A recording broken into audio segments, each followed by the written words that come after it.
All right, guys, happy Monday. Sorry we are running a few minutes late. There are so many pieces when you're doing these series that you just want to make sure that you dot your I's and cross your T's. So sometimes we take a couple of extra minutes to get everything going. But as always, I promise you it will be well worth the wait. And I am so excited to bring forth this series. I've already explained to you why it's so special to me, mainly because the Me Too movement, I believe, has become an evil manifestation. And I have 3 sons. So let's jump right into it. Welcome to episode 1 of Harvey Speaks.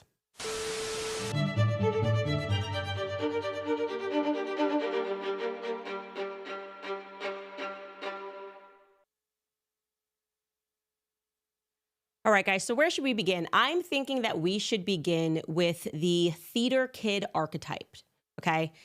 Because if there's one thing that I've realized throughout my career in politics and in the media, it's that there is this theater kid archetype that exists. It's real. People who dedicate a large portion of their lives to the pursuit of the camera, wanting to make it in Hollywood, wanting to make it as an actor or an actress. Maybe you start as a drama kid. I'm not sure, I'm not certain, and I will take your opinions on this, that thirst ever dies within them. And of course, I'm generalizing here, but I find that when I come across these people, now that we're older, they seem to forever be on a quest in the back of their minds for their big break. Like it could still happen, even if they're in their 30s, their 40s, their 50s, their 60s. And so the question then becomes, what happens to these individuals when it never arrives? Okay, I want you to think about that. What happens if there's a woman who spends a decade or even more of her life trying to make it in Hollywood, only to realize that she's failed?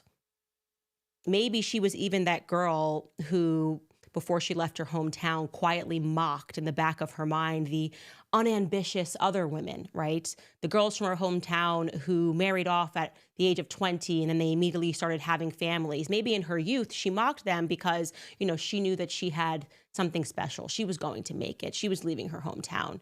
And I think about that because, interestingly enough, in my first book, I wrote an entire chapter about a friend that I used to have who was exactly that sort of an individual. And I spoke about her because she was an aspiring actress in Brooklyn, and we met interning and just kind of chose different paths in our life. I was kind of just wanting to get myself out of student loan debt, willing to take any and every job. And she was just sort of this free spirit. She described herself as a free spirit, and she came from another country, and it was all about attending the right parties, meeting the right directors. She was just so much cooler than me, She was so much cooler than me and more confident than me, and she was gorgeous. She was prettier than me. And for a while, it seemed to be working for her. She, men fell at her feet. She got these small acting gigs that she wanted. And then as we grew older, and obviously in Hollywood, older is even when you're young, she stopped getting those small roles. And I sensed in her a bitterness at the different decisions that I had made in my life. And unfortunately, our friendship ended. But I'll never forget that one of our last conversations that we had was actually about the Me Too movement. And she was so invested in it. She was like, you don't understand, like this has to happen. And I had wondered, even though I was listening to her, whether or not her investment in the Me Too movement was actually her trying to reconcile decisions that she had made in her past, decisions that she had made with producers and people that she thought that, well, if she slept with, they might lead to her getting her big break. Anyways, that's all somewhat anecdotal. It's real, but anecdotal. And the reason that we're here today is because we're speaking about Harvey Weinstein. Because we all remember nothing and everything about this case. It is very strange. There was so much information that we couldn't dilute it at that time. We for sure remember that it began with an explosion of journalists, and then way too many women to count that were making allegations. Here is just a small snippet. The similarities between these stories were uncanny. A lot of use of showers, a lot of exposing himself, and as I said, in 3 of these cases, allegations of rape. And then he comes back out and he's fully naked. And he just kept asking me to watch him masturbate. On everything. I'm a famous guy. I'm feeling very uncomfortable right now. Please come in now. 5 minutes. Don't ruin your friendship with me for 5 minutes. This sort of behavior is normalized and accepted for decades in this industry. Decades, she said.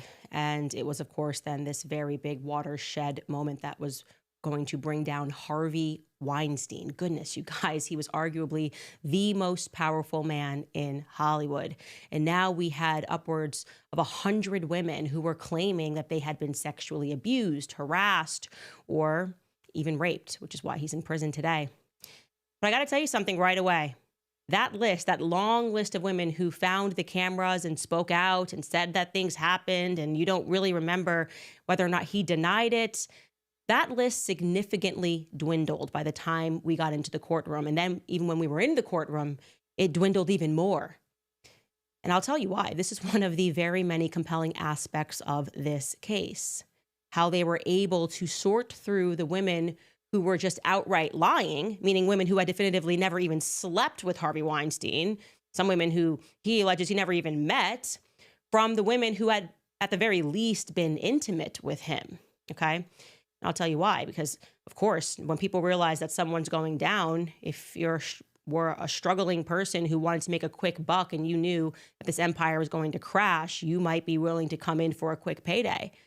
And what better way to do that? You could just cry and then describe something terrible that happened. Your Honor, he made me fondle his testicles, tears streaming down your face. And these sorts of moments happened, and Harvey's lawyers would give each other a look, a knowing smirk, a high five, realizing that, no one's going to believe this woman. And I'll tell you why. The answer to that is because Harvey Weinstein didn't have any testicles. He doesn't have any testicles. I told you guys, this is a strange tale with many twists and turns, and this is just one of them. But what became a crucial element of the Harvey Weinstein case, something that Harvey probably had considered a curse when it happened to him back in 1999, wound up being something of a blessing to his very many court proceedings. I want you to check out this headline, okay? It reads, Harvey Weinstein's abnormal testicles are key focus of final arguments in trial. I am not kidding. This is real. And I'll tell you, the story goes that back in 1999, Harvey Weinstein was diagnosed with something known as Fournier's gangrene. Okay, it is extremely rare, but a life-threatening infection that impacts the genitals with a rapid tissue destruction. Essentially, what we're talking about is necrosis, right? It's necrosis. The tissues are dying, and I can show you this excerpt from a Variety article. It says, during the trial, prosecutors revealed to the jury that Weinstein underwent surgery in 1999 for Fournier's gangrene, which required doctors to remove some of his scrotum. That surgery caused pretty noticeable scarring because of an infection. His testicles were actually taken from his scrotum and put into his inner thighs. So his testicles were removed and put into his inner thighs in 1999. I know, you're thinking, Candace, are you making this up? How could this be? Yes, that happened. So the list of credible allegations had significantly dwindled, okay? And like I told you, really, this came down in New York to 2 women. As we told you, Harvey Weinstein was sentenced in 2020 to 23 years total in New York, but 20 of those years for criminal sexual assault in the first degree stemmed from accusations that were made from a production assistant who worked on Project Runway. Her name is Miriam, otherwise known as Mimi Haley. Okay. So 20 years, fellas. 20 years, ladies listening. You got sons, we've got husbands, we've got brothers. It's got to be horrific, right? If we're throwing the book and we're saying, basically, die in prison, because that's what that means. You should die in prison, Harvey Weinstein. What she lived through must have been terrible. I'll tell you right off the bat that Mimi Haley was born in Helsinki in 1977, and she grew up in Sweden. So she was not an American citizen. That little tidbit will become somewhat relevant in a little bit. And the way that she was introduced to the public was through a lot of tears. It was a press conference in 2017.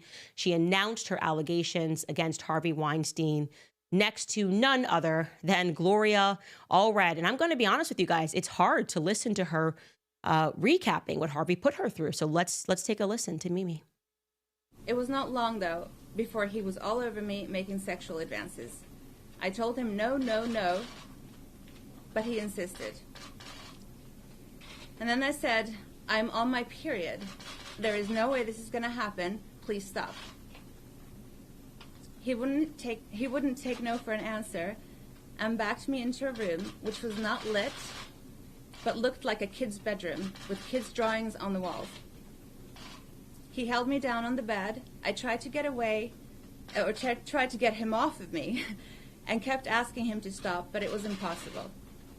He was extremely persistent and physically overpowering. So you heard her here. She said, no, no, no, he was overpowering. This is how this happened to her. And by the way, Gloria Allred, I gotta give it to that woman. She has really perfected the craft of ambulance chasing, right? Using press conferences to persuade the masses with a lot of sobbing, right? And it doesn't really matter at that point whether or not what she says in the press conference is going to be the same thing that she says in the courtroom, because people are paying attention to the press conference and probably not going to follow this into the courtroom. And I got to tell you that as detailed as that press conference seems, Mimi does in fact leave out some important details, and she also edits some details when she gets on the stand, which we will get to. But the important thing to know is that Harvey was indicted by a grand jury in 2018, and Mimi's testimony was therefore taken sometime before then. But by the time that she hit the stand, she, in 2020, had edited that testimony a little bit. Even from the grand jury indictment to the stand, there were some things that had changed. She had included some epithets, which we'll get into. So first, we should just get into how she and Harvey met. This is all according to Mimi. This is her story. She first met Harvey Weinstein back in 2004.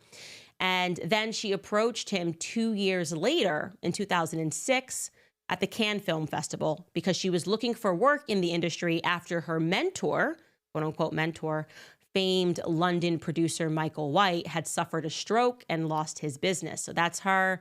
You can see her young, looking young and beautiful. And there she is with Michael White, a producer in London who she said became her mentor. Now, it's worth mentioning that by mentor, she means that after she met him once and they exchanged numbers, she visited him and decided to stay with him during that visit in London. And you can see she looks young. He looks quite old. Yeah, she was in her 20s. He was in her 60s. She told this, by the way, to Vanity Fair, that he then became a father figure to her and that they enjoyed a quote unquote unconventional platonic relationship. Okay, that's how she spent her 20s beside that guy, Michael, brushing shoulders because he was a big producer with Kate Moss, the Rolling Stones, Princess Diana, at her father figure's house. And then she went on to become his personal assistant. Like I said, he then had a stroke, okay? Her father figure, boss, man, had a stroke. And so with Michael White no longer able to provide that kind of support, she decided to perhaps look for another father figure. I'm not sure how to contextualize that, but she approached Harvey Weinstein at the Cannes Film Festival in 2006. Now, I want to be clear that in 2006, Mimi would have been just about to turn 30 years old, okay? In other words, she was not a Hollywood spring chicken. I think that's really important. You've seen throughout this podcast, I've always tried to stress what a woman's age is because it's important. It's important to differentiate between someone who's, 17 years old, someone who's 15 years old, someone who is 30 years old, a fully formed adult woman, because it changes the context, or it makes you, I guess, think about how helpless and unsure and uncertain they were. And Mimi was about to turn 30. That's where the story begins with Harvey Weinstein. She was not in her early 20s anymore. So her story goes that Harvey invited her after she approached him to meet him at his company's hotel in Cannes, the Majestic Hotel. And right away, it was a horrible experience, okay? She was humiliated because she got to his hotel room and they have a little bit of conversation. And then he does this really crazy thing. He asks her for a massage. And she's confused because she's thinking she's coming up here to talk about potentially getting a job, talking about career aspects. And she instead offers to call downstairs to get him a massage. And then he turns it around and he says that he instead wants to give her a massage. And she's humiliated. Like I said, she testified that she was so humiliated that when she left that hotel room, she broke down crying. Yeah, that's not what she was expecting when she went into this guy's hotel room, which is why what happens next gets interesting. Now, her memory's super fuzzy on how exactly it happened, but she then gets a temporary job on Project Runway, which was at that time being produced by the Weinstein Company. And to be clear, they had already been filming this series. They were deep into production, and reminding you again that she is not an American citizen. So he hooks her up with this job. Again, who knows? She doesn't know. Did I speak to his assistant? I don't know why. I don't remember any of this. And she begins working as a production assistant on the show for several weeks. And she's paid in cash because her visa did not allow her to work in the United States. Shooting then wraps. And by the way, while she's living in New York, while she moved to New York for this opportunity, she's living with a friend of hers in the East Village. And after shooting wraps, she reaches out to Harvey to thank him for the opportunity. So despite this really uncomfortable, humiliating experience in his hotel room, she gets this job, then she just wants to thank him for the opportunity. And he invites her for a drink at the Mercer Hotel in New York City. And she describes that experience as very pleasant. She met him on June 26th, 2026, in the lobby of the Mercer Hotel. And she testified that he was, quote, very respectful, even charming. He offered at that time to have her return to Project Runway the following season. And the next day, on the 27th, she's going to his office to see somebody else. And she then also stops by his office, and he gives her a book that she should read. And then he offers to give her a ride home to her apartment after that meeting at his offices. And he also says to her, like, you should come on my private jet. We can go to Paris the next week. We can attend this fashion show. You can stay with me. You can stay at the Ritz. And she says that she declines that offer. They get out of the car. His assistant, by the way, male assistant, is also in the car. He's like, oh, this is where you live? This is the building that you live in the East Village? She's like, yeah. I guess Harvey was just paying attention to the layout or something. At least that's what you're left when you get through the transcripts. That's kind of the impression that you get, that Harvey was kind of just monitoring and really wanted to know where this young woman lived. She said that she didn't want to go to Paris, but she says that he didn't take no for an answer. And she testified that she had no intention of doing so, but in an effort to be polite, she said to him that she would let him know, maybe I will go to Paris. And that Weinstein called her repeatedly. And then later on, he comes back. He shows up at her apartment for the second time that day. And now we're going to jump right into this court transcript. I can only imagine. This is one of the most powerful men in the world. And he's going to this East Village apartment. So the question that she gets asked on the stand is, did you act in any way romantically interested in Harvey Weinstein? She says no. Did you act in any way sexually interested in Harvey Weinstein? No. Did you hear from Harvey Weinstein once he left your apartment and you went inside? Yes. At that point, was your roommate Liz at home? She was not. Was Peanut there? Peanut is Liz's dog. I believe so. Describe the additional contact.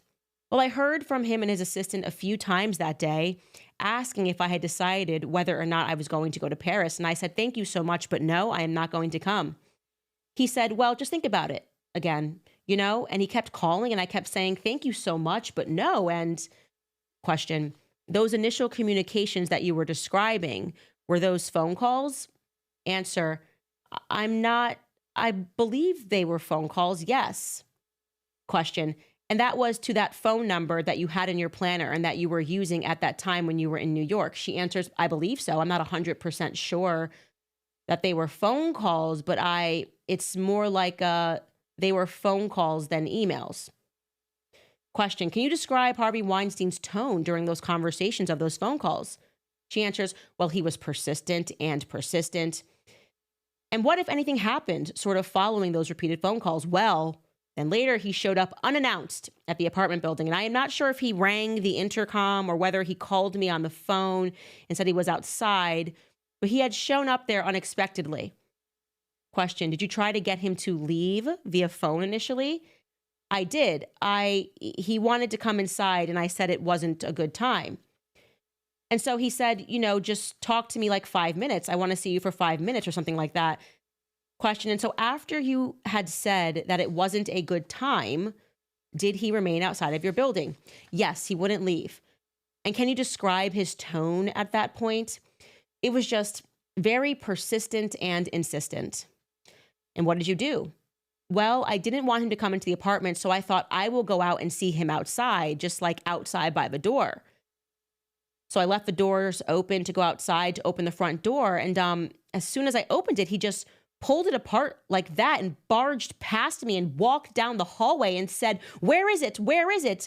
And he was pointing, and he saw, obviously, the door was open, and he just walked into the apartment.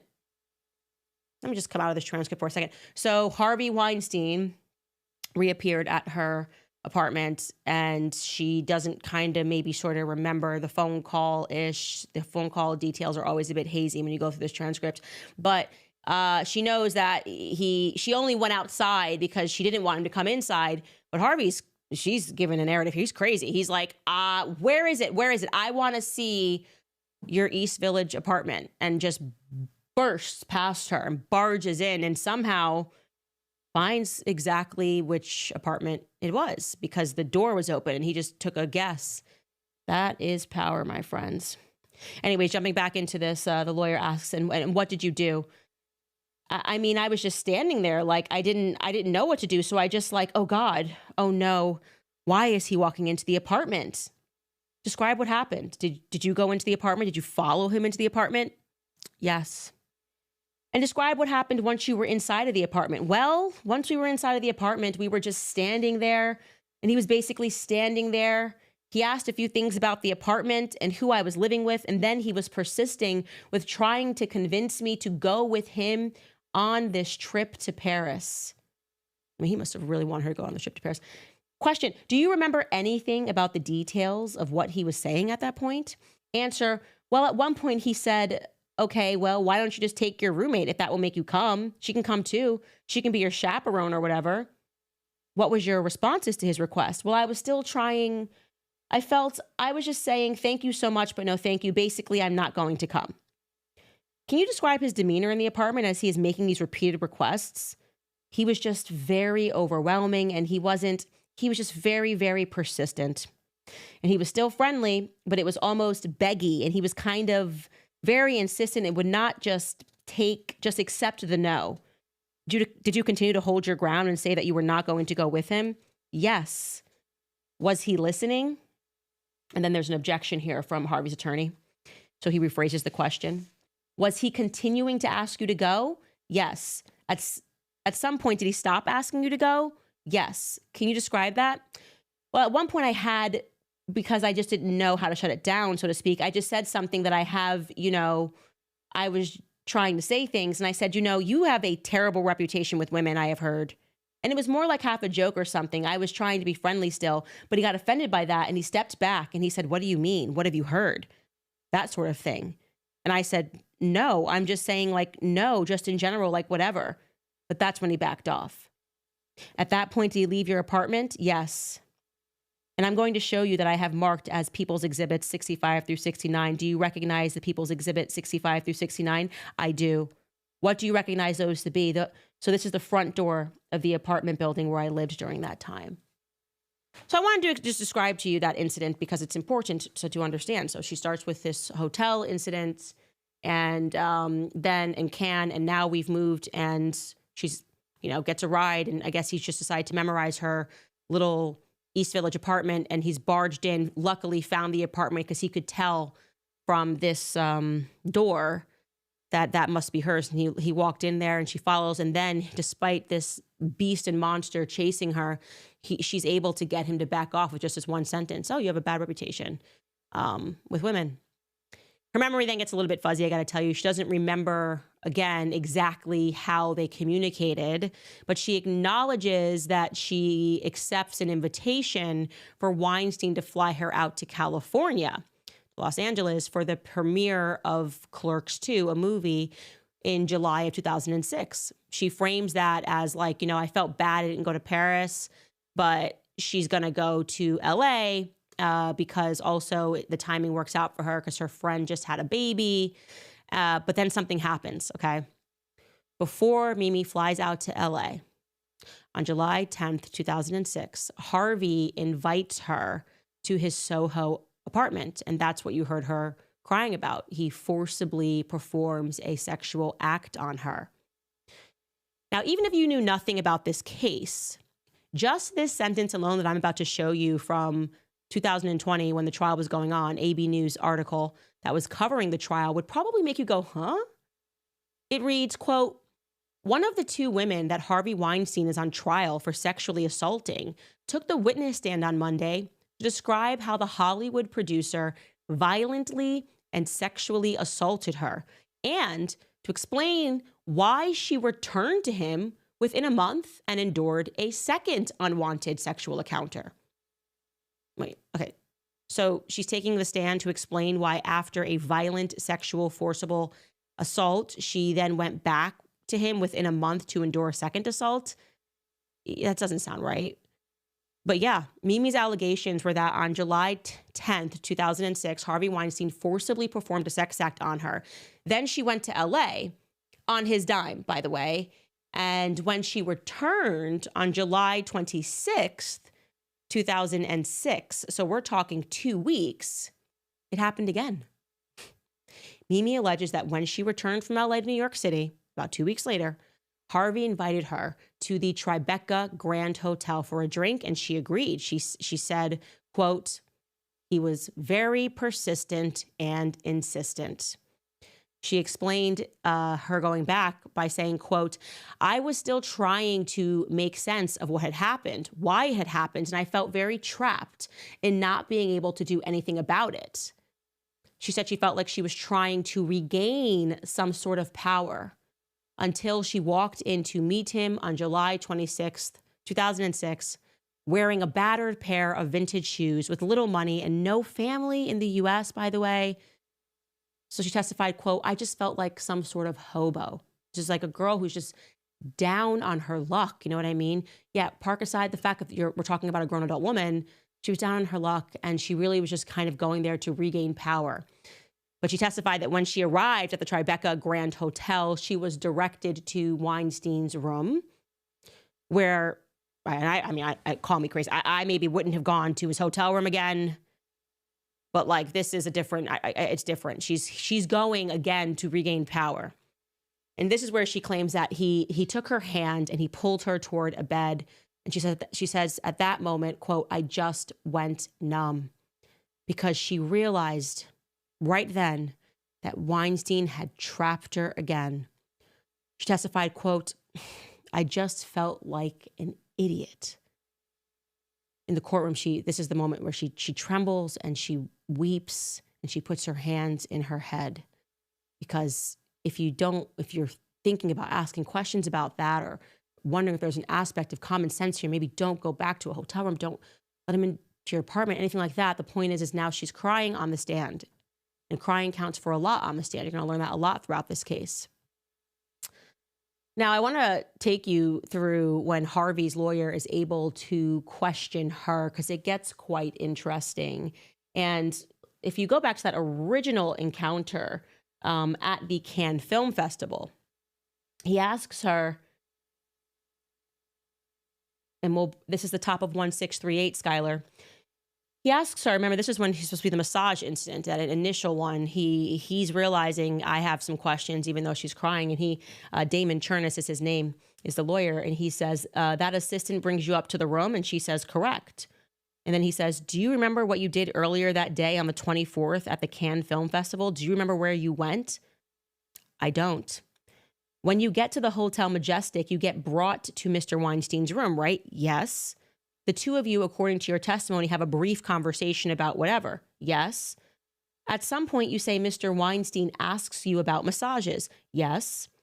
He asked if you'll give him a massage, or at some point, if he can give you a massage, right? Correct. At this point, you told the members of the jury that you were very upset, to say the least, right? I was offended, yes.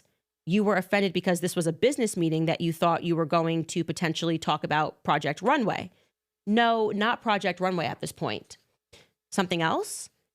I went there to meet him to ask if he had any production work that I could help on. Yes. During the course of that meeting, is it your testimony Mr. Weinstein propositioned you with a massage, right? Repeat. Propositioned you with a massage? He did, yes. And you were humiliated is the word you used. I was.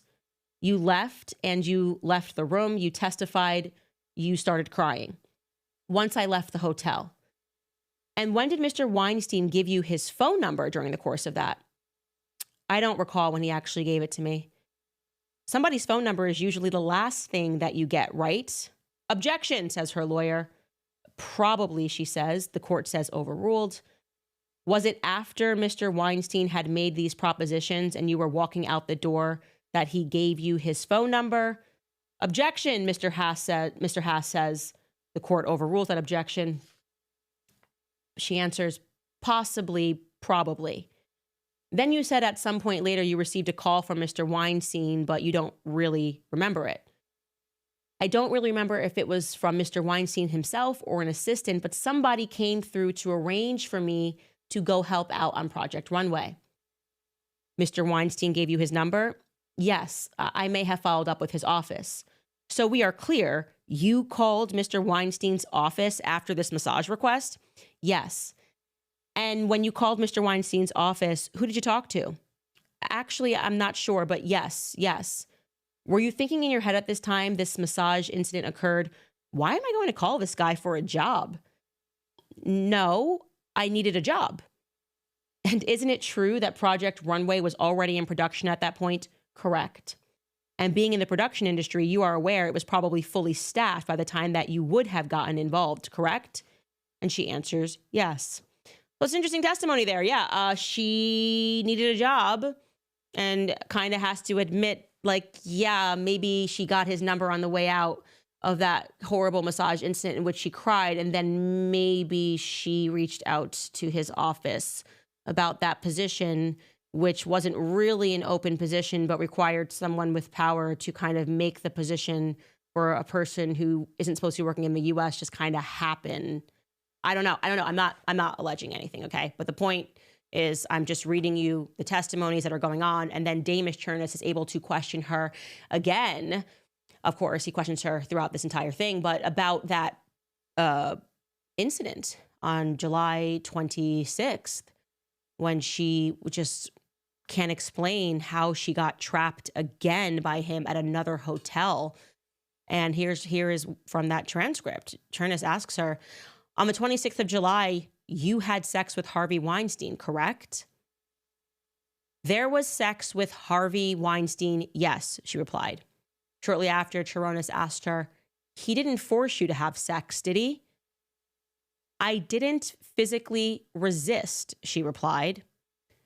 Do you remember testifying before the grand jury that the sex was not forced?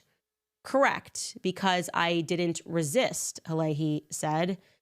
He also then challenges her, according to this article, her recollection on the stand, where she now says that he called her a bitch and that he called her a whore. And that was something that she had not recounted in her initial interviews with prosecutors. She found that to be very strange. Like, when you're in front of that grand jury in early 2018, you never said any of this stuff. And here's how she replied. She said, quote, I think that is something that I remembered later, she said. Okay, let's just take her at her face value here. Listen, I'm not here to not believe women. Let's take everything she said into account because, again, Harvey gets 20 years, okay? And I hate being a person with common sense, so I'm happy for you guys to comment. Let me know what you think. I would expect that after having survived 2 sexual assaults, after having survived with 1 powerful sentence, you have a bad reputation with women, having survived him having barged into her apartment, plus the weird massage incident in the room that began it all, I would surmise that Mimi Halehi, now done with that in the past, Project Runway situation over, that she would have maybe just stayed away from Harvey Weinstein altogether. Is that fair? I'll look in the chat. Is that fair? Is it fair to go, okay, maybe just stay away from this guy. He's bad news bears. Like, if you're not going to go to the cops, you're too scared, fine, but just stay away from him. And if you think that is fair, or if you think it's not fair, I invite you to tell me why it isn't. I can tell you the answer. She didn't stay away from him. She didn't stay away from him after her various sexual assaults in 2006. You're going to be rather surprised to learn that she instead would send Harvey Weinstein emails. He conducts his emails always through his assistants, and she sent Harvey Weinstein this email 2 years after her double assaults. This email went out on Friday, June 27th, 2008. She wrote, "Hi, Harvey. How are you? It's great to see you in Cannes. I noticed an article in today's New York Post about the Addams Family being turned into a Broadway musical. Just to remind you what a genius I am, didn't I tell you that was a great idea like 3 years ago at the Mercer Bar? Lots of love, Miriam." Oh, lots of love. I was not expecting to read lots of love. Now, I want to be honest. I've never been raped. I've never been sexually assaulted. But I would imagine in a world where that happened to me, I probably wouldn't send an email and say lots of love to the person that had conducted those sexual assaults. That's just me. Again, I could be in a totally crazy space. Happy to hear you guys come, explain to me why that sometimes happens and so specific. And she's kind of going back to at the Mercer Bar. She says they had that great time together. That was just right before he scoped out her apartment, barged in, and she doesn't seem to be concerned about that. And to be clear, Harvey replied to her 3 days later. Sounds like a busy guy. Maybe he wasn't giving her the attention that she needed or wanted. And he replied on the 30th, and he said this to her: "Miriam, you are a genius. It's good to hear from you. All my best, Harvey." Oh, just one sentence back, which he just must have been so pompous and so arrogant. Like he didn't even allocate the proper amount of time to wanting to have this relationship or wanting her to like him. Because if he had committed these insane assaults, I don't know. I would imagine that he would want to, make sure that she was happy. But that's a pretty short response. Anyways, she then writes him again. Yeah. A year after that, she writes him on February 25th of 2009. This time, she's a bit more explicit in what she's looking for. She writes, "Dear Harvey, I haven't seen you in so long. How are you? Listen, I'm saving up to become a Kundalini yoga teacher, and I just wanted to announce myself available for work. If you happen to, by any chance, have anything shooting in London, I'll be a runner, whatever. I'd really appreciate any leads. My cat needs feeding. Either way, I hope you are super well. Peace and love, Miriam."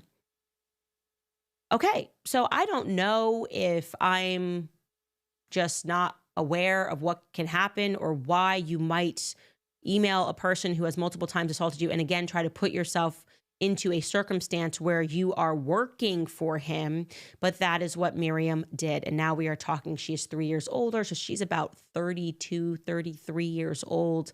And I would say, obviously, probably had every opportunity at that moment to go to the police and to report what had happened to her.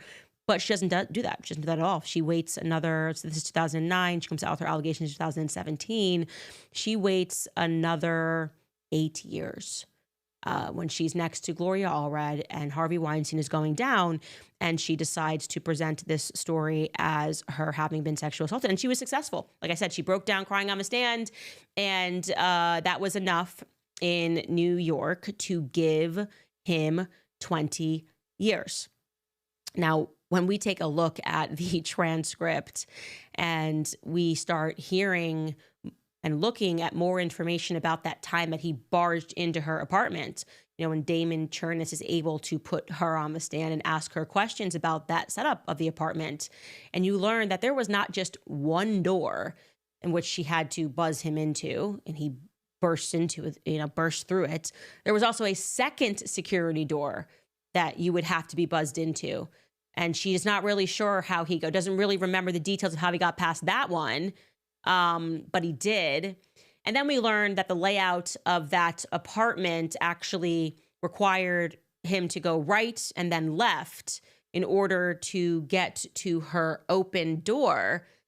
And I am telling you, when I'm reading through this transcript, I'm thinking, if a girl did not want you to come to her apartment, to be inside of her apartment, you've got 2 security doors, you got a call to get it. I mean, I just maybe would have let the call go unanswered, maybe. Not opened the second door, not showed him. Well, I'm not implying she did. Obviously, her testimony is he just said, "Where is it? Where is it?" And then, found it. Just was able to find it. Just like had a scent about where her apartment might be. But I felt like there were maybe some opportunities for her to get out of that situation when I was reading through the transcript. And then I found it to be very weird. And again, this is another one of her memory lapses. When Damon Chernus, the lawyer, starts asking her about this trip to LA that she says she got invited to because of a movie premiere. Then we learned that she was in LA for 2 weeks and that Harvey paid for that trip. And then Damon kind of says, "Hey, how long do movie premieres usually last?" And she says, I'm paraphrasing here, "1 night." And so you were there for 2 weeks and Harvey paid for this trip.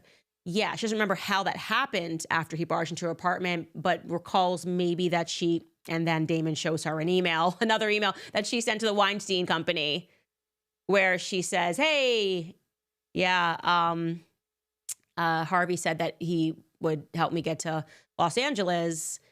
And then Damon Chernus, Harvey's lawyer, is able to show in her calendar entry that on June 26th, actually, she had gone out to buy her friend who had a baby in LA a gift. So before this movie premiere offer, which she alleges was the reason for her going to LA, she had plans to go to LA. So that, I guess, was serendipitous.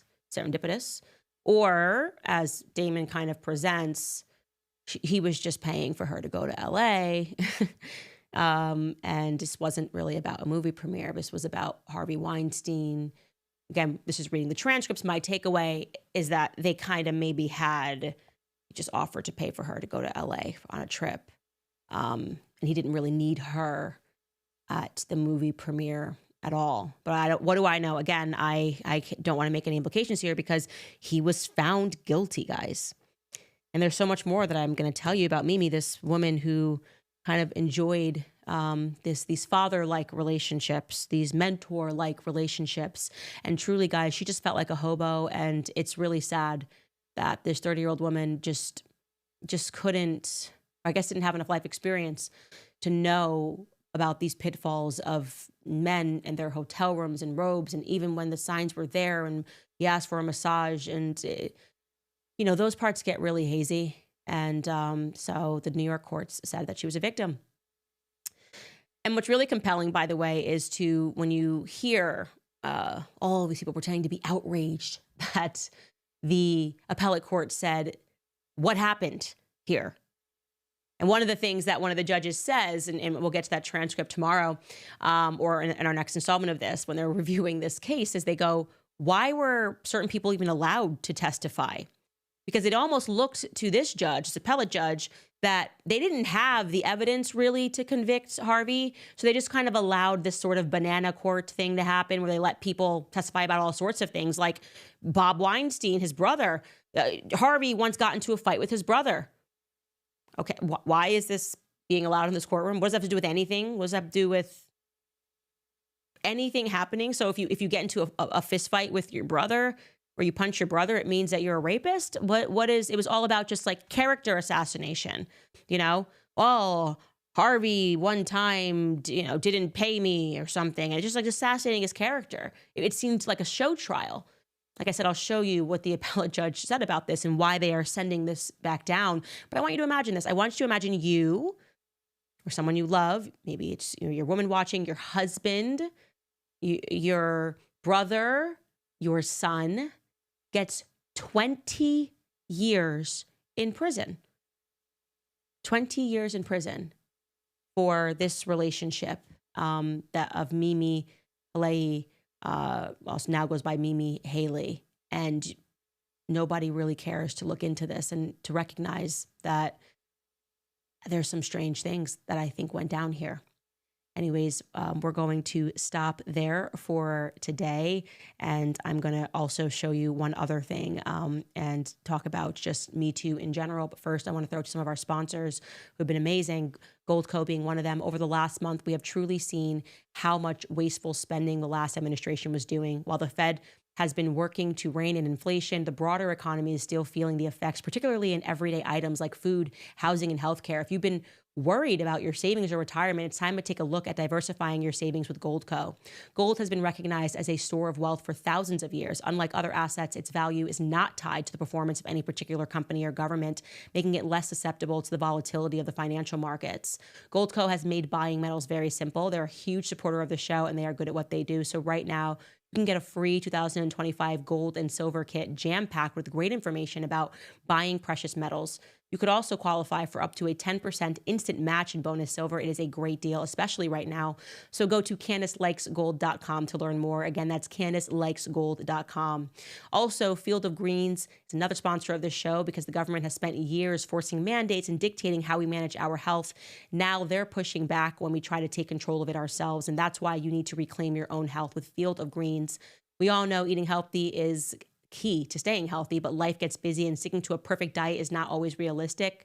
Field of Greens makes all of that super easy. It's whole fruits and vegetables. That's it.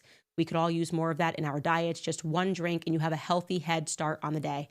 My team loves taking Field of Greens and have gone on and on about having more energy and better gut health and overall just feeling healthier.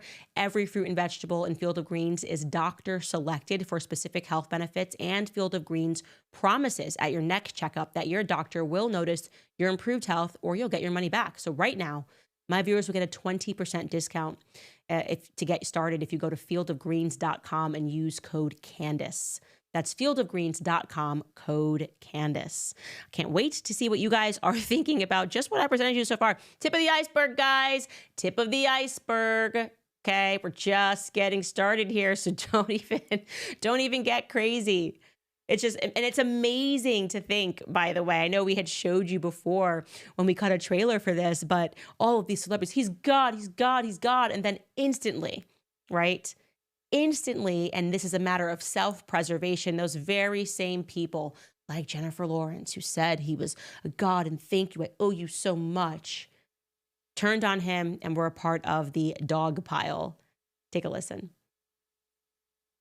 He is just that horrible ass boil that does not go away. Harvey Weinstein isn't here tonight. But don't worry, he'll be back in 20 years when he becomes the first person ever booed during the In Memoriam. The Academy, as you're no doubt aware, took action last year to expel Harvey Weinstein from their ranks. There were a lot of great nominees, but Harvey deserved it the most. Incredible. With friends like these who all took. Who needs enemies, right? And that's kind of the thing about the Me Too movement, is how it moves. When people are certain that people are going down, they are willing to say so much. And then when someone starts going back and through the facts, I think people get a little bit nervous. I think there's going to be a lot of celebs that are nervous. They know I'm talking to Harvey. They know I know stuff. They know I'm getting close. They're freaking out. What do I know about these people? Okay. And similarly, we saw this, by the way, to go into a current event with the Blake Lively thing. Oh, it was so easy for the cast members to throw, oh my God, just throw Justin Baldoni under the bus. And I don't mean to correlate Justin to Harvey, but it was amazing because Justin was just so kind and did nothing wrong. And they all were like, self-preservation.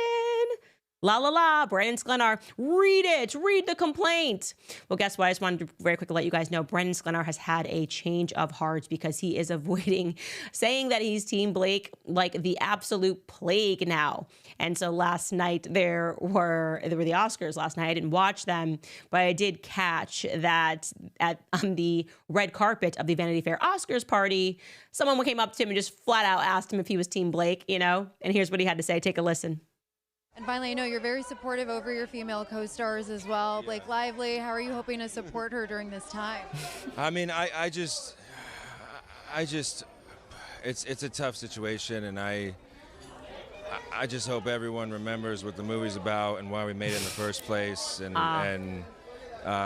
it's about love, and it's about supporting women in general and helping people through tough times. And that movie's helped so many people. And I just want people to remember like what it's about and why we made it, and to kind of keep it on that kind of like core ethos. You know what I mean? Blah, blah, blah, blah, blah, blah, blah, blah. Say a bunch of words and also say absolutely nothing. I get it. Brandon, so much easier. Just say sorry. So much easier. But you will note, by the way, that was the Hollywood Reporter. Okay, the Hollywood Reporter is the one that is like unbelievably Team Blake and Team Ryan. Ari Emanuel's got power at the Hollywood Reporter. So they set him up for that, trying to get him to say something great about Blake Lively. And that failed, and he just kind of backed out and just mumbled his way out of that one. That's kind of amazing. Also, a quick update. There is a legal filing today in the Justin Baldoni and Blake Lively Me Too case. The first ever to be a Me Too case that I would say was orchestrated by a man, Ryan Reynolds. That is my take on that situation. But the court is going to post an audio-only access for the press and the public to have access to an upcoming hearing regarding their protective order. I am so there. I will be covering it. Do not worry about it. I will be there. And now we're going to get into some of your comments. But first, I just want to thank American Financing and tell you all about them, because I know everyone is working so hard to support themselves and their families. And sometimes it seems as though you're just taking a step back every month instead of moving forward, because the bills are higher than what you bring in every month. You have to swipe that credit card to cover the difference, and the debt seems to just keep adding up. But if you own a home, my friends at American Financing can help you break free from that cycle. American Financing is saving people just like you an average of $800 a month. Think about what you could do with an extra $800 every month and not having to worry about those minimum monthly payments. And even better, it costs nothing to find out how much you could be saving. All it takes is a very quick phone call to American Financing. And if you start today, you may be able to delay 2 mortgage payments. So call American Financing today. Start your journey towards being credit card debt free. Call 800-795-1210. Again, that's 800-795-1210. Or you can simply visit americanfinancing.net/Owens. That's americanfinancing.net/Owens. Okay, let me see what you guys are saying very quickly. All righty, who do we have? Jandy writes, I actually caught it live. You're amazing. Always keeping you and your family in my thoughts and prayers. Sneaking from work really quick just to donate and say that. Jandy, thank you so much. That is so kind of you. Mila says, I have worked in the industry for 15 years and have seen many women throw themselves onto the casting couch for that leading role. They are not innocent. Oh, shocking. Do you think that's what happened with Mimi? No, what? Maybe you need to go back and watch her cry some more. Mia writes, love everything you expose. Kamala's not black. Brigitte is a man. Blake and Ryan are fake and everything is gay. Thank you. Alice writes, Candace is fab. Zadeh writes, congrats on 4 million subs. Candace, well deserved. God bless you and always keep your faith. This person anonymously writes, as a woman who has been abducted and raped, you would never, and I mean never, reach out to that person, let alone reach out like this year after year, time and time again. You know what? I'm so happy you said that, because I didn't want to then end up with a bunch of rape victims being like, no, that's just like, that's protocol. That's what you do. You send emails, you try to see them, you try to be alone with them again in hotel rooms. I mean, I'm just from the school of hard knocks. I use a little bit of common sense, but I had that instinct that maybe people who have lived through rape, which is, by the way, a huge reason that I do this series. And what I hate about the Me Too movement is it completely cheapens the word rape. So people that survive an abduction and a real rape and real sexual assaults have to contend with a movement of women who perhaps are engaging in something consciously. Perhaps. I'm not here to paint a picture about Mimi. She won. Don't want to get in trouble, but I'm just reading you the facts of his case, and it's going to get even crazier, you guys. By the way, before we jump off, I wanted to let you know that we released an episode of Shot in the Dark for free, because right now there's all of this talk about measles. And I was getting flooded with emails from parents saying, Candace, where is this episode? Because they're basically using another fear-mongering campaign to force parents into acquiescing to their children getting a combination shot, measles, mumps, and rubella. And so we thought it was too important to keep it behind the paywall. We released episode 14 of A Shot in the Dark early and for free, available at CandaceOwens.com. So if you're a parent and you're listening to all of this measles rhetoric, that will help you get a base understanding of even the history of measles and mumps and rubella in this country. And hopefully it will cause you to not be as concerned about this rhetoric, which will keep happening as more people wake up to what big pharma is. And while you're there, obviously sign up for the book club. You can buy our book, Make Him a Sandwich, which is available for pre-sale. Support us in our independent journalistic endeavor, and in any way that you can. We deeply appreciate it so that we can keep doing what we love to do. And we'll see you tomorrow.